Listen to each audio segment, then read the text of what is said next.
Hi guys, welcome back to Bhojpuri chillies. मैं हूं रुधीर। कैसे हैं आप लोग गाइस? आज हम लोग देखने वाले हैं झंड जी की एक अनदर वीडियो। पवन सिंह के पोस्ट ने सोशल मीडिया पर आग लगा दिया। बाबुल सुप्रियो को किया चैलेंज। बाबुल सुप्रियो को किया चैलेंज। ओके, तो स्टार्ट करते हैं वीडियो, देखते हैं ठीक है कि क्या पोस्ट है और भाई कैसे कैसे आग लगी है ना? कितनी आग लगी है, धुआं कहाँ तक फैला है। Let's start the video. इसकी ओरिजिनल लिंक आपको डिस्क्रिप्शन में मिल जाएगी।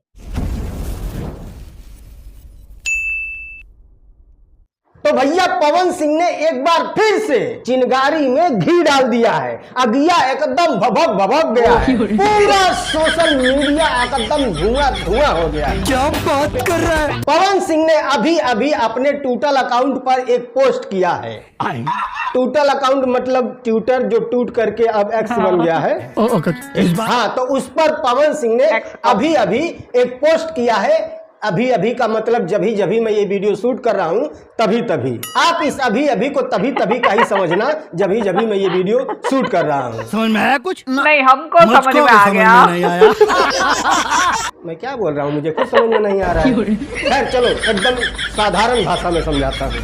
अब आए ना लाइन पे। तो पवन सिंह ने अभी एक ट्वीट किया है और इस ट्वीट को इन्होंने अपने अदर सोशल मीडिया अकाउंट पर भी शेयर किया है। इसमें इन्होंने लिखा है, श्री सुप्रियो बाबुल, नहीं बोलना चाहता था लेकिन आपने सिर्फ पवन सिंह का ही दिल नहीं दुखाया है बल्कि 40 करोड़ भोजपुरी भाषी और कलाकारों का प्रेम करने वाले लोगों के मान सम्मान को ठेस पहुंचाया है। अगले ट्वीट में वो लिखते हैं कि आपने 4 गाने का जो पोस्टर पोस्ट किया है, अगर ये चारों पोस्ट के गाने को सही साबित कर देते हैं तो मैं राजनीति और संगीत दोनों से संन्यास ले लूंगा, नहीं तो आप। अब इन पोस्ट का मतलब क्या है और 2 हफ्ते पुरानी बात को पवन सिंह ने एक बार फिर से क्यों चर्चा में लेकर आए हैं? क्या पवन सिंह अपना इरादा बदलना चाहते हैं? जो उन्होंने टिकट पहले रिटर्न कर दिया था, क्या वो अब उस टिकट को वापस पाना चाहते हैं? जरूरत आखिर पड़ी क्यों? और ये बाबुल सुप्रियो कौन है? उन्होंने ऐसा क्या किया था जो कि पवन सिंह को उनको जवाब देना पड़ा? आइए जानते हैं विस्तार से। चलो भाई शुरू करें। देखो अब मैं क्या करता हूँ।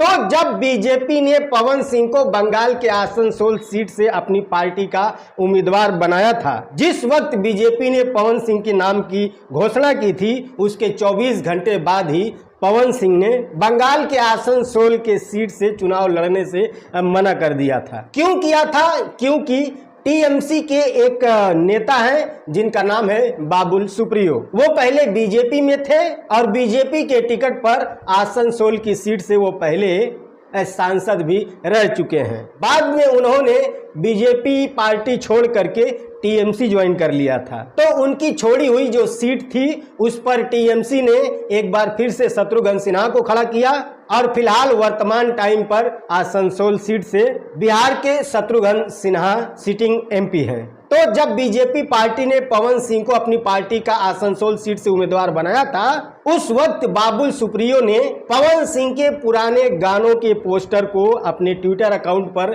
शेयर किया था और उन्होंने लिखा था, क्या लिखा था मुझे घंटा नहीं पता है क्योंकि मुझे अंग्रेजी नहीं आती है, उन्होंने अंग्रेजी में लिखा था। बट उनके लिखने का जो पूरा सार था, जो पूरा मतलब था, वो ये था कि वो पवन सिंह के पुराने गानों का पोस्टर दिखा करके बंगाल की जनता को ये बताना चाहते थे कि देखिए बंगाल की महिलाओं को लेकर के पवन सिंह की क्या सोच है। पवन सिंह ने बंगाल की महिलाओं का बहुत अपमान किया है अपने गानों के जरिए और यही सारी बातें उन्होंने अपने मीडिया इंटरव्यू में भी कहा था। पर्टिकुलरली बंगाली औरतों को टारगेट किया गया है। बाबुल सुप्रियो के बाद टीएमसी के और भी बहुत सारे नेता आए जिन्होंने उस ट्वीट को रिट्वीट किया और अपनी तरफ से भी कुछ गानों के पोस्टर ढूंढ निकाले और उन लोगों ने भी शेयर करना शुरू कर दिया। बस फिर क्या था, पवन सिंह ने टिकट रिटर्न कर दिया। आसनसोल सीट से चुनाव लड़ने के लिए पवन सिंह ने मना कर दिया था। उस वक्त पवन सिंह ने इन गानों के पोस्टरों के बारे में तो कुछ नहीं बोला था। क्यों नहीं बोला था? क्या उन्होंने अपनी मर्जी से टिकट वापस किया था या फिर बीजेपी ने खुद ही वापस ले लिया था। ये सब अंदर की बात है, बट उस वक्त ये तो कंफर्म है कि पवन सिंह को लगा होगा कि चलो यहाँ से रिटर्न करके बीजेपी से हम फिर से बिहार के किसी सीट से टिकट मांगते हैं। बट बीजेपी ने बिहार के लिए अपने जितने भी उम्मीदवारों का नाम अनाउंस किया है उनमें पवन सिंह का नाम कहीं भी नहीं आया। तो बिहार से चुनाव लड़ने का पवन सिंह का जो पत्ता था वो साफ हो गया। हाँ, निर्दल लड़ सकते हैं या फिर किसी और पार्टी से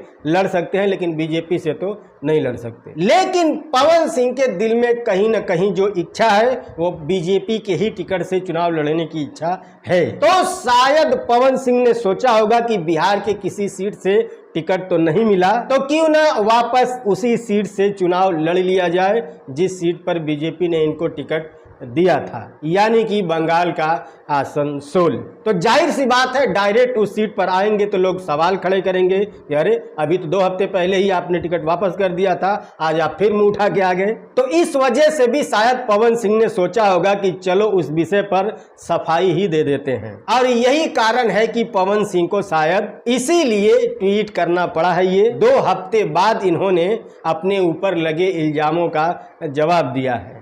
अब बाबुल सुप्रियो ने जिन 4 गानों के पोस्टर को उन्होंने शेयर करके ये कहा था कि ये बंगाल की महिलाओं का अपमान है, उन गानों के पोस्टर कुछ इस प्रकार है। बंगाल वाली माल, सौतीन बंगाल से लियाइम सौतीन और बंगाल के पानी। इन्हीं 4 गानों के पोस्टर बाबुल सुप्रियो शेयर करके कह रहे थे कि ये बंगाली महिलाओं का अपमान है। तो आज उन्हीं 4 गानों के पोस्टर को शेयर करके पवन सिंह ने लिखा है कि आपने 4 गाने का जो पोस्टर शेयर किया है, अगर ये 4 पोस्टर के गाने को सही साबित कर देते हैं तो मैं राजनीति और संगीत दोनों से संन्यास ले लूंगा। अब इस बात का बहुत सारे लोग मतलब नहीं समझ पाए होंगे कि पवन सिंह कहना क्या चाहते हैं, क्योंकि लिखा ही उस हिसाब से है कि सबकी समझ में नहीं आएगा कि सही साबित कर देने का क्या मतलब है, क्या साबित करवाना चाहते हैं पवन सिंह। तो देखो, असल में पवन सिंह का कहने का जो तात्पर्य है वो ये है कि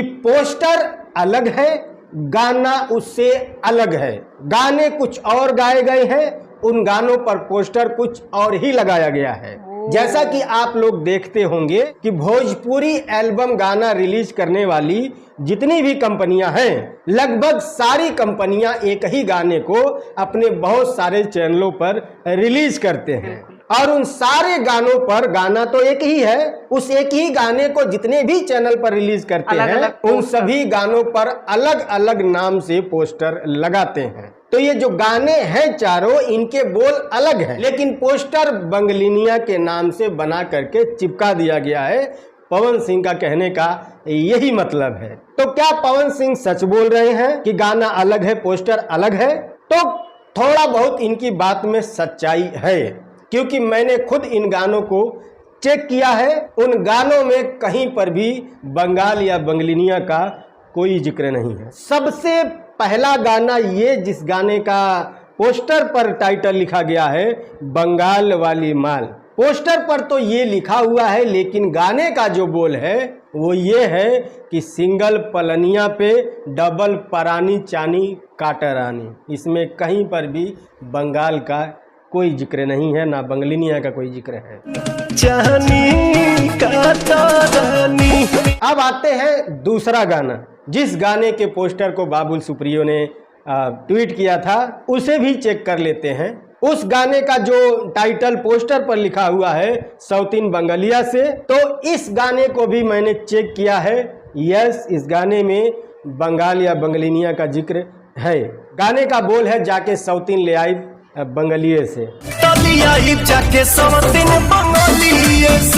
तीसरा जो पोस्टर है, जिस पोस्टर पर टाइटल लिखा हुआ है बंगाल से ले आई सौतीन, तो बता दूं ये पोस्टर भी उसी गाने का पोस्टर है। जैसा मैंने बताया ना कि एक ही गाने को कंपनी वाले बहुत सारे चैनलों पर रिलीज कर देते हैं अलग अलग नाम से, तो इस पोस्टर के पीछे भी सेम वही गाना है जो गाना इससे पहले आपने सुना सौतीन ले आई बंगालिये से। अब चौथा जो पोस्टर इस लिस्ट में है जिसको बाबुल सुप्रियो ने शेयर किया है, उस गाने का जो पोस्टर पर लिखा हुआ है बंगाल के पानी। बंगाल के पानी ये वर्ड पोस्टर के ऊपर लिखा गया है। असल में गाने का क्या बोल है वो भी देख लेते हैं।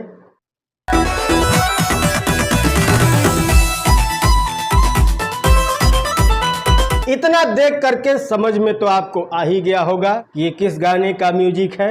हम भाव यदि देव तते घाव दे देबे, हम भाव जदि देव तते घाव दे देबे, हम भाव जदि। इस गाने में भी बंगाल या बंगलिनिया का कोई जिक्र नहीं है। यानी कि इन चारों पोस्टरों के पीछे जो गाने हैं उनमें से सिर्फ एक ही गाना ऐसा है जिनमें बंगाल या बंगलिनिया का जिक्र है, बाकी एक फेक पोस्टर है और बाकी 2 पोस्टरों के पीछे जो गाने हैं उनमें बंगाल बंगलिनिया का कोई जिक्र नहीं है।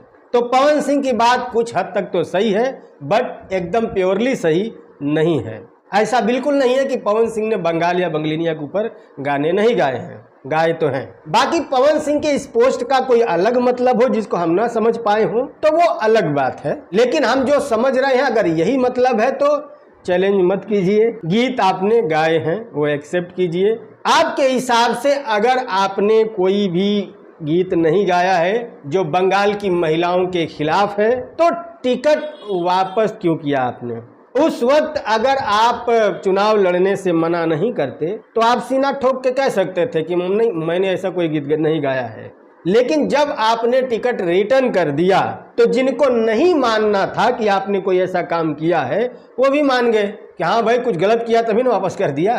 दूसरी बात ये है कि बाबुल सुप्रियो जो कुछ भी कह रहे हैं तो जाहिर सी बात है वो आपके अपोजिट पार्टी के नेता हैं भाई, वो तो आपका विरोध करेंगे ही करेंगे, उनका काम ही वही है। कौन सी पार्टी है जो अपने अपोजिट वाले किसी भी पार्टी का विरोध नहीं करती है? कोई ऐसा है क्या? बीजेपी कांग्रेस का विरोध करती है, कांग्रेस बीजेपी का विरोध करती है, सारी पार्टियां एक दूसरे का विरोध करती हैं। आप अच्छा करो या बुरा करो, ये पॉलिटिक्स है भाई। आप ये सोच रहे हैं कि नहीं मैं मुंह बंद करके जाऊंगा और लोगों से कहूंगा हमको वोट दे दो और लोग वोट दे देंगे, ऐसा नहीं होता है। बहुत कुछ बोलना पड़ता है। और बाबुल सुप्रियो कोई नए नेता तो है नहीं, एक्सपीरियंस पुराने नेता हैं, शायद सिंगर भी है वो, तो उनको अच्छे से पता है ना कि कैसे पॉलिटिक्स किया जाता है, कैसे राजनीति की जाती है। आप नए हैं, आपको नहीं समझ में आ रहा है, कुछ दिन रहेंगे आपको भी समझ में आने लगेगा कि अपने अपोजिट पार्टी का हर कदम पे विरोध करना है, कोई भी अवसर नहीं छोड़ना है, कोई भी मौका नहीं छोड़ना है। और वो लोग पेशेवर हैं, वो लोग कर रहे हैं, आप नए, आपको नहीं समझ में आ रहा है। करना पड़ेगा अगर आपको पॉलिटिक्स में रहना है तो। कुछ दिन के बाद आप भी करना सीख जाएंगे। आपने जो पोस्ट आज किया है ये पोस्ट आपको उसी दिन करना चाहिए था जिस दिन आपके ऊपर आरोप लगे थे। आप तो सीधे हथियार डाल के भाग लिए, तो पब्लिक क्या समझेगी कि भाई आपने गलत काम किया तभी आप भाग रहे हैं, नहीं तो सीना तान के खड़े रहते अरे हट नहीं किया हमने ऐसा कुछ भी। बाकी अगर फिर से आपका दिल है उसी सीट से चुनाव लड़ने का, क्योंकि अब बिहार से तो रास्ते बंद हो गए हैं, हाँ यूपी में शायद अभी रास्ते खुले हैं, तो अगर आपको आभास हो गया है कि यूपी में भी शायद कहीं चांस नहीं है और एकमात्र वही रास्ता बचता है आसनसोल की ही सीट, तो आपने पहले क्या कहा अब क्या कह रहे हैं बाद में क्या कहेंगे ये सब भूल जाइए। पॉलिटिक्स में ये सब नहीं देखा जाता है। बिहार के रहने वाले हैं, नीतीश कुमार से ही कुछ सीखिए। जब आरजेडी में जाते हैं तो मोदी जी के बारे में गंदा खून ये वो पता नहीं क्या क्या बोल देते हैं, और जब बीजेपी में आते हैं तो फिर लालू यादव को भ्रष्टाचारी चारा चोर ये पता नहीं क्या क्या बोलते हैं। तो ये पॉलिटिक्स है, इसमें सब कुछ जायज़ है। धोती खोसिए पिछवाड़े में, लड़ जाइए, जो होगा देख लेंगे। खैर बस इतना ही। आप पसंद आए तो लाइक कर देना, फेसबुक पर देख रहे हैं तो शेयर जरूर कीजिएगा। मिलते हैं अगली वीडियो में, बाय। ओके यार, देखो भैया ये राजनीति है, ठीक है, इसमें कहीं से कहीं तक तुम केवल एक बात का पल्लू पकड़ के नहीं चल सकते हैं, ठीक है, क्योंकि ये राजनीति ऐसा मतलब उलझा हुआ झाड़ी समझ लो इसे, है ना, कि बहुत ज़्यादा उलझी हुई झाड़ी है जहाँ से बहुत सारी बेलें लताएं सब एक ही में उलझी हुई हैं। आप कौन सी पकड़ के खींचेंगे, कौन सी निकल आए, कुछ पता नहीं है ना।